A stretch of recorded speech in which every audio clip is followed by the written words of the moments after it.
আসসালামু আলাইকুম। আমি আব্দুল্লাহ আবিদ সিদ্দিকী। আমার হোম টাউন নওগাঁতে। তো আমার 5 বছর যাবৎ হেয়ার ফল হইতেছিল। আমি আরও 2020 সালে হেয়ার ট্রান্সপ্লান্ট করার চিন্তা করেছিলাম।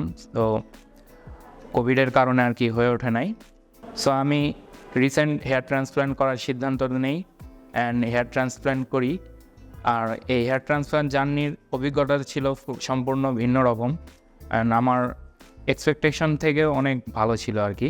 সো আমি আশাবাদী যে আমি অনেক ভালো রেজাল্ট পাবো। সবাই আমার জন্য দোয়া করবেন ইনশাল্লাহ।